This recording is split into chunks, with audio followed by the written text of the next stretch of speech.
오늘은 마가복음의 말씀을 함께 나누겠습니다.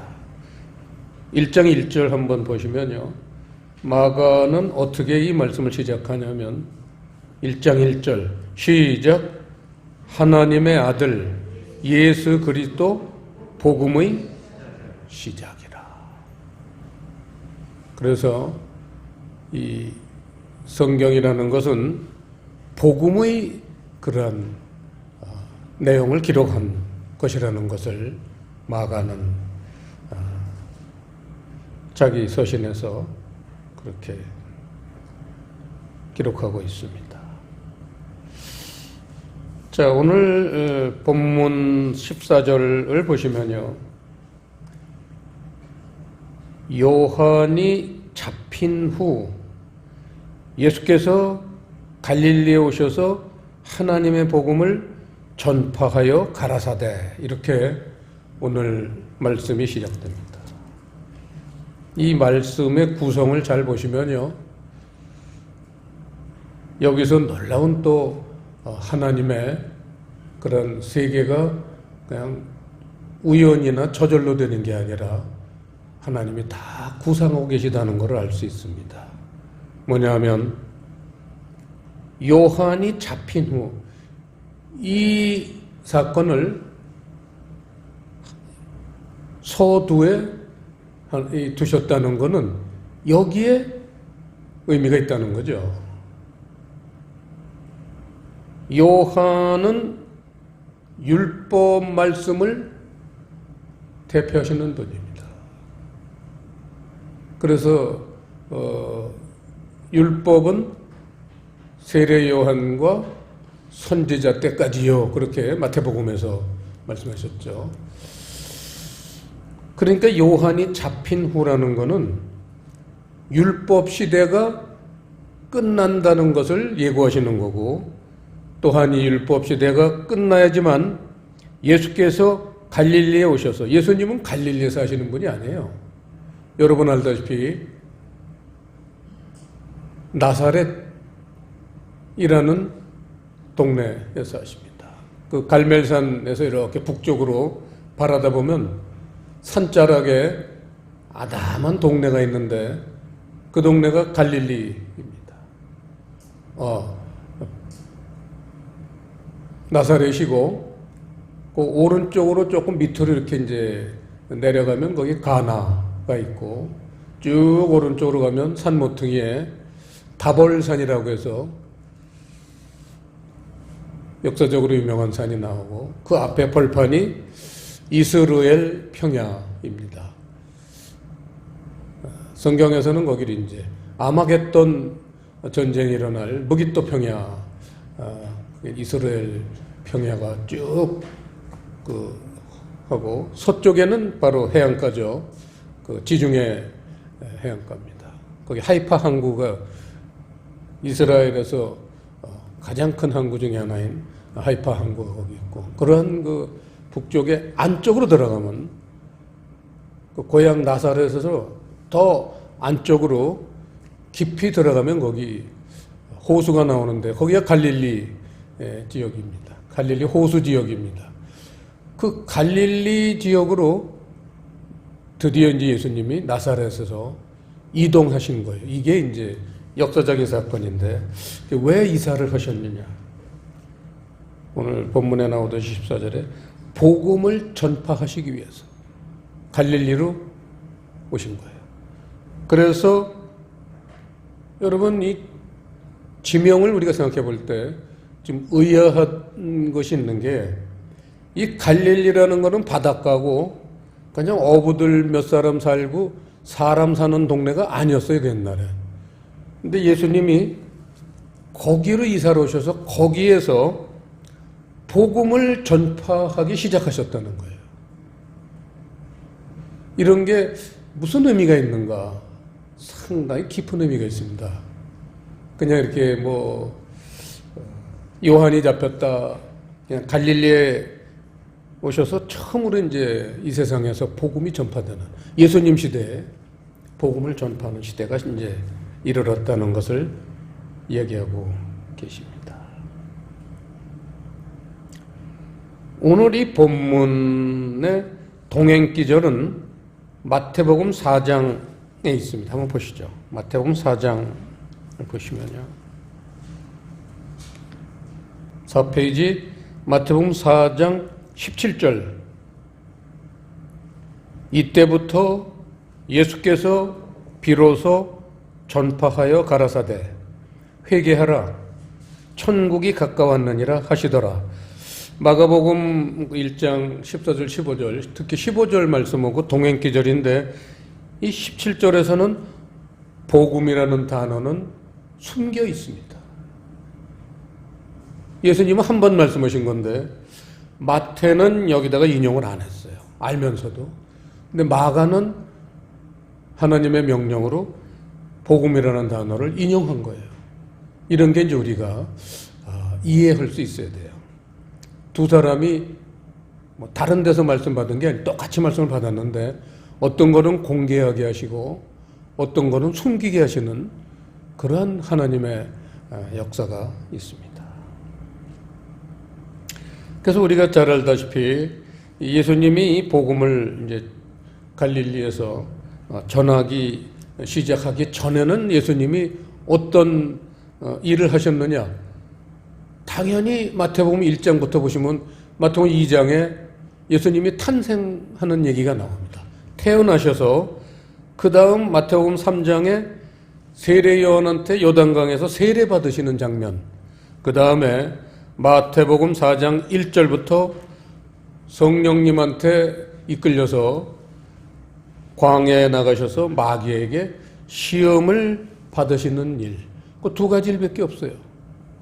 그러고는 예수님이 마태복음 4장에서 이제 등장하셔서 12절부터 보시면요, 예수께서 요한의 잡힘을 들으시고 갈릴리로 물러가셨다가 요한의 잡힘이 여기도 가장 서두에 등장하고 있습니다. 나사렛을 떠나 스불론과 납달리 지경 해변에 있는 가버나움에 가서 사시니 이는 선지자 이사야로 하신 말씀을 이루려 하심이라 일렀으되 스불론 땅과 납달리 땅과 요단강 저편 해변길과 이방의 갈릴리요. 16절 시작. 흑암에 앉은 백성이 큰 빛을 보았고 사망의 땅과 그늘에 앉은 자들에게 빛이 비쳤도다 하였느니라. 여러분 문장을 16절 문장 잘 보세요. 마가는 복음이라는 단어를 썼지만 예수님께서 갈릴리 오신 게 복음을 전파하기 위함으로 오셨다 했지만 마태는 여기서 16절에 빛이라고 복음을 빛으로 이렇게 또 풀어놓으셨습니다. 이런 걸 우리가 깨달을 수 있어야 돼요. 이거를 고린도 후서 4장 여러 번 우리가 봤던 말씀이죠. 한번 보시죠. 고린도 후서 4장을 보시면요. 4장 2절에 보시면요. 중간에 진리라는 단어가 나오면 밑줄을 치시라고 그랬죠. 색연필로. 진리라고 말씀을 하시고 그걸 3절의 첫 줄에 복음이라고 풀으셨어요. 그리고는 6절에 보시면 첫 줄에 빛이라고 그걸 동행기절입니다. 이런 것들이 다 같은 뜻을 이렇게 나열하신 거예요. 하나님이요. 6절에 빛, 그 다음에 7절 첫 줄에 이것을 보배. 이 네 가지 진리, 복음, 빛, 보배. 이게 다 한 가지인데 그렇게 여러 꼭 빛을 이렇게 프리즘을 통하면 7 색깔로 쫙 이렇게 아름다운 빨주노초 파남보 그 아름다운 색깔로 이렇게 변화가 되듯이 하나님 말씀을 이렇게 무지개처럼 여러 색깔로 비칠 수가 있습니다. 그게 이제 진리라고도 비치고 복음이라도 비치고 빛이라고도 비치고 보배라고도 비칩니다. 그래서 요한의 잡힘을 들으시고 여기서도 이제 12절에 나왔지만 지금 이 문장 마태복음 4장 문장을 보면서 우리가 14절부터 이사야 선지자의 말씀을 인용했습니다. 이사야는 예수님 태어나시기 800년 전에 이스라엘에서 사시다가 돌아가신 분이에요. 800년 전에 이사야는 벌써 예수님이 갈릴리에 나오셔서 그때부터 복음을 전하신다는 것을 예언했어요. 그러니까 이건 하나님의 섭리입니다. 그 부분을 한번 보시죠. 이사야서 9장 한번 보시겠습니다. 선지자 중에서 참 우리가 깊이 따라야 될 선지자 977페이지 이사야서 9장 1절 2절 합독하시겠습니다. 전에 고통하던 자에게는 흑암이 없으리로다. 옛적에는 여호와께서 스불론 땅과 납달리 땅으로 멸시를 당케 하셨더니 후에는 해변길과 요단 저편 이방의 갈릴리를 영화롭게 하셨느니라. 흑암에 행하던 백성이 큰 빛을 보고 사망의 그늘진 땅에 거하던 자에게 빛이도다. 그래서 이 갈릴리 지역을 사망의 그늘진 땅이다. 그렇게 하나님이 표현을 하고 계십니다. 자, 그러면 오늘 말씀의 제목처럼 복음 전파가 왜 갈릴리에서 시작이 되어야만 되는가? 이런 걸 눈여겨본 사람은 우리 성경 읽으면서도 없을 거예요. 여러분 마가복음 읽으면서 복음이 갈릴리부터 시작했다는 것을 기억하시는 분 있어요? 이런 건 눈에 들어온 적도 없을 거예요. 근데 여기는 어마어마한 하나님의 계획이 숨어 있습니다. 그래서 오늘 그걸 이제 살펴보는 거죠. 일반적으로 생각하면요, 사람도 몇 명 살지 않고 어부들 좀 사는 그 갈릴리에서 이 복음이 시작되는 거는 그게 정말 바람직한가, 합당한가 생각하면 상식적으로는 그건 어울리질 않죠. 교회를 세우는데 저 산속 깊은 데다가 세운다. 쉽지 않잖아요. 대도시에 세운다면은 좀 이해가 가는데 산속 깊은 데다가 교회를 세우고 거기서 복음을 전한다. 참 이해하기 쉽지 않잖아요. 그래서 이제 여기에는 왜 갈릴리를 하나님이 택하셨는가? 갈릴리는 우리가 잘 알듯이 이스라엘의 변방 중에 변방입니다. 그래서 사도행전 1장 8절에서도 한번 보시죠. 사도행전 1장 8절을 보시면요. 사도행전 1장 8절 합독하겠습니다. 오직 성령이 너희에게 임하시면 너희가 권능을 받고 예루살렘과 온 유대와 사마리아와 땅끝까지 이르러 내 증인이 되리라 하시니라. 여기서 땅끝이라는 게 바로 갈릴리 지역을 얘기하는 거죠. 이스라엘의 끝부분이니까요. 그래서 원래는 예루살렘과 온 유대와 사마리아와 갈릴리까지 이르러 이렇게 지리적으로 서술을 해야 되는데 쭉 나가다가 땅끝이라고 쓰신 거는 이게 지금 지명 이름이 아니라는 거죠. 이걸 아셔야 돼요. 예루살렘, 유대, 사마리아, 땅끝 이 네 가지가 다 지금 영적으로 우리는 들여다볼 수 있어야 돼요. 지도책에 나오는 지명 이름이 아니라는 거죠. 좀 이따 이제 보기로 하고요. 자, 이제부터 가만히 생각을 해봅시다. 복음 전파의 순서는 방금 우리가 사도행전 1장 8절에서 봤던 지명 이름 거꾸로죠. 갈릴리부터 시작이 돼서 거꾸로 사마리아, 유대, 예루살렘으로 복음이 전파되는 겁니다.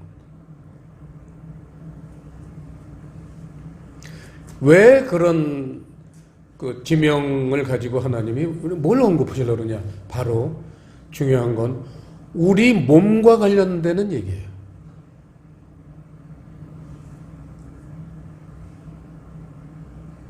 우리가 처음 교회 다닐 때 우리 뭐 영이 깨어 있어서 우리 영혼이 예수님을 영접합니까? 처음에 교회 다닐 때 뭘로 다녀요? 육으로 다니는 거예요. 그 육이 우리 몸으로 볼 땐 제일 끝부분이에요. 육체가 있고 동심원을 생각해 본다면 그 안에 좀 더 작은 원이 있다면 그게 영혼이고 그게 마음이에요. 더 안에 동심원이 있다면 그게 우리 영이에요. 그 영하고 그 영혼하고는 영을 속마음이라고 하고 영혼은 겉마음이라고 그래요. 그래서 여러분들이 처음 교회 다닐 때 무슨 영이 깨어가지고 예수님 영접하고 뭐 할렐루야 그냥 교회 다닙니까? 누가 전도하면 그게 우리의 육부분이에요. 이성이라든지 사고라든지 그런 걸로 그렇지 내가 죄인이지 그래 내가 죄 짓는 인생이야. 우리 육이 죄 짓는 걸 내가 잘 알잖아요.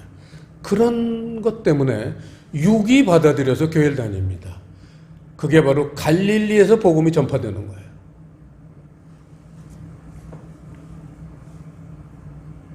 그런데 이 육이 점점 안쪽으로 들어가려면요, 육이 깨져야지만 그 안으로 갈 수가 있습니다.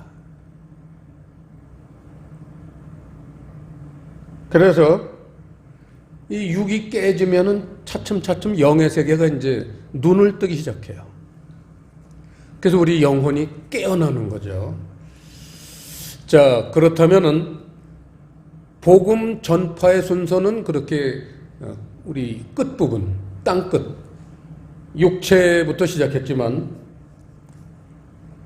복음을 받아들이는 순서는 반대예요. 복음은 육체가 받아들이는 게 아니에요. 그러니까 육체로 사는 사람들은 지금도 교회를 다니면서도 복음을 모르고 살아요. 90% 이상의 교인들은 복음이 뭔지도 모르고 삽니다. 왜냐? 육이 깨지질 않아서 그래요. 육이 깨져야지만 그 안에 있는 영혼이 이제 깨어나는 겁니다. 그래서 육이 깨지려면은 처절한 싸움이 일어나야 돼요. 그 싸움이 어디서 일어나요? 가장 내면 속인 예루살렘에서 가장 처절한 싸움이 일어나서 거기서 십자가를 지는 겁니다. 우리 육이 완전 깨져야 된다는 얘기예요. 육을 십자가에 못 박는 사건이 일어나야 돼요. 그게 가장 깊은 속에서 우리 내면 세계의 가장 깊은 곳에서 내가 그동안 의지하고 살았던 육, 돈, 경험, 내 지식, 내 주먹을 믿어라. 이게 깨지는 게 그게 육이 깨지는 거예요. 엄청난 싸움입니다. 내 일생일대에 그거보다 큰 전쟁이 없습니다. 그래서 육이 깨지면 그 속에서 영혼이 이제 깨어나는 거예요. 그래가지고 영혼이 복음을 받아들이는 거예요. 속마음하고 겉마음은 같이 있기 때문에 영혼이 받아들이면 사실은 영혼이 출발해 영이 우리가 복음을 받아들여야 돼요. 그래서 마태복음 5장 3절에서도 심령이 가난한 자는 복이 있나니 그 심령이라는 게 영이에요. 푸뉴마예요. 우리 영이 가난해져야 돼요. 가난해진다는 건 그동안 우리는 육을 어떤 공구본으로 생각해서 아주 힘있게 살았습니다. 그게 깨져야 돼요. 영이 가난해진다는 건 다 뭘 내려놔야 되는 거예요. 육으로 의지하고 살던 그러한 세계. 그 의지를 하고 그런 의지하는 그런 좋은 면도 있지만 육은 우리를 또 슬프게 하는 면이 얼마나 많습니까? 우리를 고통스럽게 하고 우리를 정말 죽고 싶은 만큼 그렇게 우리를 사지로 몰고 가는 건 그게 육이에요. 육의 세계예요. 그걸 내려놔야 돼요. 그래서 복음을 받아들이는 순서는 영이 가난해져야 되고 영혼이 주님을 영접해야 되고, 그래서 이제 육체의 끝, 말초신경이죠. 말초신경까지 그런 영의 세계를 받아들여야 돼요. 이게 이제 하나님의 계획하신 우리 몸을 통해서 복음을 받아들이는 것을 이스라엘이라는 지명을 통해서 하나님은 그렇게 우리한테 가르치고 계십니다. 그래서 그 육이 깨지기 위해서는 반드시 필요한 게 있어요. 그게 뭐예요? 뭘 것 같아요? 육이 뭘 때문에 깨지지, 여러분? 신앙생활 하면서? 뭐 때문에 깨져요? 고난 때문에 깨집니다. 고난 말고 깨지겠어요, 그 육으로? 등 따스고 배부른 거를 그걸 포기할 수 있겠어요, 살면서? 그래서 고난이 오는 거예요, 우리한테는. 생각지도 못한 별하별 고난이, 삶의 고난이 무수하게 일어납니다. 아, 이제는 고난이 끝났으니까 이제는 좀 평안하게 살겠다. 어림없는 생각이에요. 더 큰 고난이 기다리고 있습니다. 왜냐하면 인간은요, 육을 완전히 벗어나지 못했기 때문에 조금 고난 몇 개 이렇게 좀 해결하면은요, 벌써 편안해지려고 그러고 교만해지려고 그래요. 그러니까 하나님 필요 없어져요. 어떤 사람은 그랬대요. 막 갑자기 물질 축복을 받아서 좀 너무 잘 살게 되니까, 아, 이번 달까지만 교회 다니고 이제 교회 안 다녀도 될 것 같다. 그런 사람이 많아요. 제가 다니던 옛날에 그 큰 교회에도 그 교인들이, 나는 이제 비용을 다 고쳤기 때문에 이제 교회 다닐 필요 없습니다. 이런 고백을 많이 들었어요, 제가. 그거예요, 바로. 그래서 고난은 쉴 틈 없이 와야 돼요. 그게 우리한테 복이에요. 고난은 복을 가져오는 보자기다. 왜 구동태 그 목사님이라고 저 옛날에 부흥 강사 중에 유명하신 분이 있었어요. 그 양반이 그 부흥회에서 이제 설교를 하는데 좋은 사람 보면은 그 목사님 뭐라고, 나는 이해가 안 되는데 동태찌개를 끓이는데 좋은 사람이 어딨냐고 구동태 목사님이 이렇게 웃기셨는데, 그 구동태 목사님이 늘 주장하던 게 고난은 축복을 가져오는 보재기다. 그 보재기를 풀르면 그 안에 축복이 있다. 고난은 의미 없는 게 하나도 없습니다. 그래서 우리는 아주 평범하게 살 수 있는 그런 삶도 괜히 뭐가 잘 안 되고 꼬이고 싸우고 이래요. 이게 고난이에요. 이래야지 돌아보는 겁니다. 자기 자신을. 내가 뭘 의지하고 사나? 내가 지금 버리지 못한 게 있나? 이래서 하나님이 고난이라는 걸 쓰십니다. 우리가 잘 알지만 시편 119편 한번 찾아보시죠. 시편 119편, 그 가장 행복했던 다윗도요. 시편 119편 67절부터 72절까지 보려고 합니다. 67절부터 합독하시겠습니다. 고난 당하기 전에는 내가 그릇 행하였더니 이제는 주의 말씀을 지키나이다. 주는 선하사 선을 행하시오니 주의 율례로 나를 가르치소서. 교만한 자가 거짓을 지어 나를 치려하옵사오나 나는 전심으로 주의 법도를 지키리이다. 저희 마음은 살쪄 지방 같으나 나는 주의 법을 즐거워하나이다. 고난 당한 것이 내게 유익이라.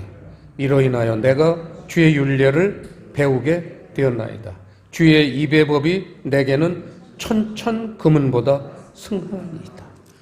여러분 잘 보세요. 이 복음이 전파될 때는요, 육으로 그 사는 세계에서 받아들이는 거기 때문에, 이를테면 뭐의 은혜를 받습니까?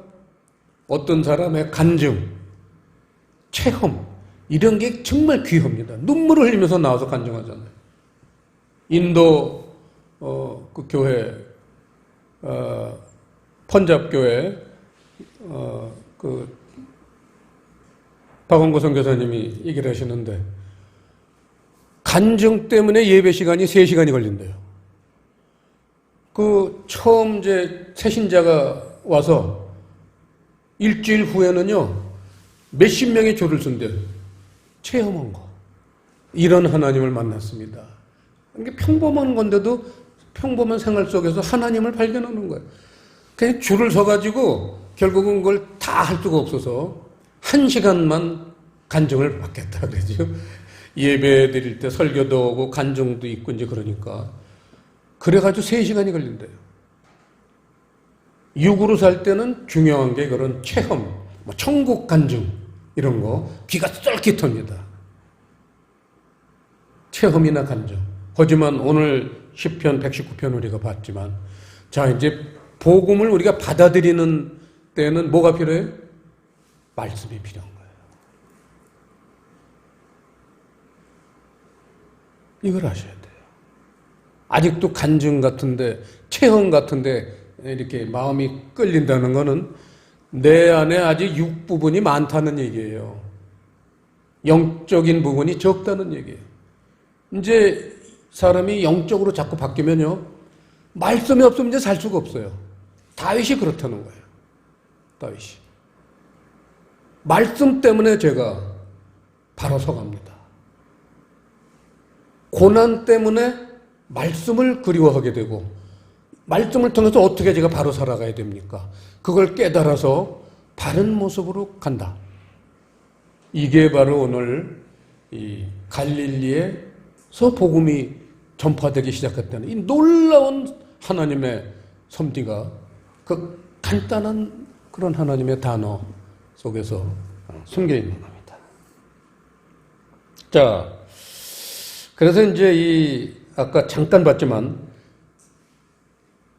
예루살렘과 이게 영이에요. 온 유대와 이게 영혼이에요. 그 다음에 사마리아 땅끝 이게 육체 부분이에요. 그래서 옛날에는 육체가 나를 지시해 좀 더 편하게 살자, 좀 더 쾌락으로 살자, 이 세상에서 좀 더 행복을 느끼자.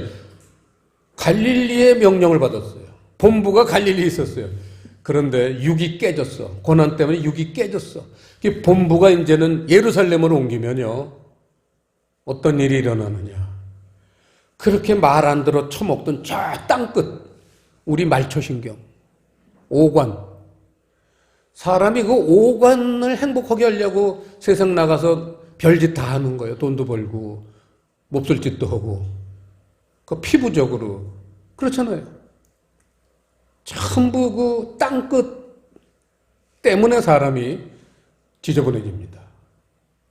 그래서 그 땅끝이 이 본부, 영의 그러한 지시를 받고 순종을 하고 살려면은 영적인 사람이 되지 않아서는 안 돼. 그러한 사람이 되기 위해서는 반드시 말씀, 복음이 필요하다는 거예요. 그게 복음이에요.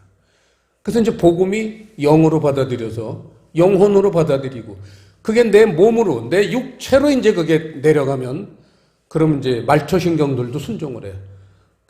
슬쩍 남 안 모르는 데서는 못된 짓 하던 짓 이런 것도요. 복음이 이제 강력하게 내 온 몸을 지배하면 그런 짓이 이제는 못해요. 이제 하려도 못해. 이래서 복음이 내 안에서 완성되는 겁니다. 이게 복음의 비밀이에요. 그런 주님의 궁극적인 그 목적이 왜 그러냐? 그거는요, 그 목적이요, 우리를 정결한 신부로 만들기 위함이에요. 베드로 후서 3장, 마지막으로 하나 보시죠. 신약성경 386페이지. 386페이지. 베드로 후서 3장.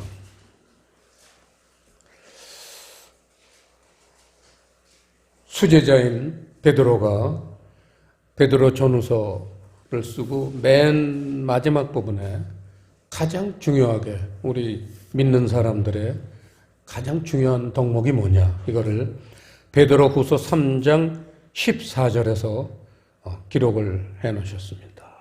합독하시겠습니다.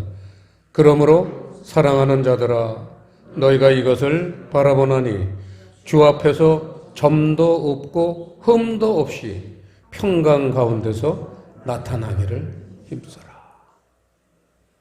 우리는 한 분 신랑 되실 예수님을 맞이하기 위해서 곱게 단장해 가고 있는 신부라는 그러한 정체성을 가지고 살아가는 게 그리스도인들입니다. 그런데 신부가 결혼식장에서 그냥 그 하객들이 쑥은쑥은해서 되겠어요? 쟤는 이렇게 살았대, 저렇게 살았대, 이런 짓 했대. 그게 점과 흠이에요. 그러면 누구한테 그게 망신살이냐면 신랑이신 예수님한테 그게 치명적으로 화가 되는 거예요. 그래서 그거를 신랑 되시는 주님께서 막기 위해서 우리에게 복음을 주신다 그 얘기입니다. 말씀을 주셔가지고 우리를 깨끗하게 만들고 또 말씀의 능력을 가지고 저 땅끝 말초신경까지 다스리는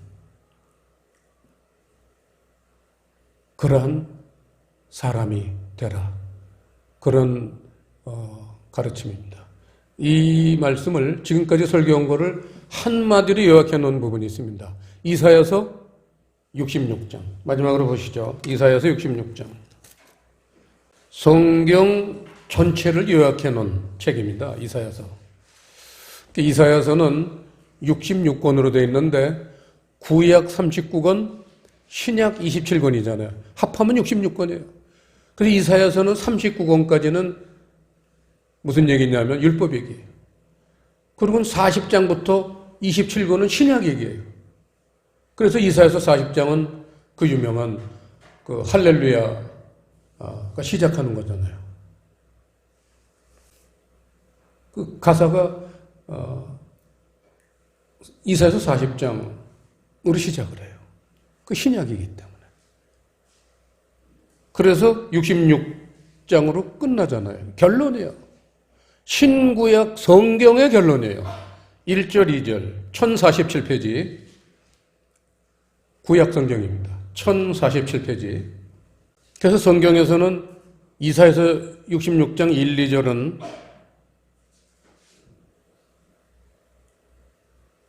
암송을 해야 돼요. 왜냐하면 성경을 요약한 거니까요. 1, 2절 시작.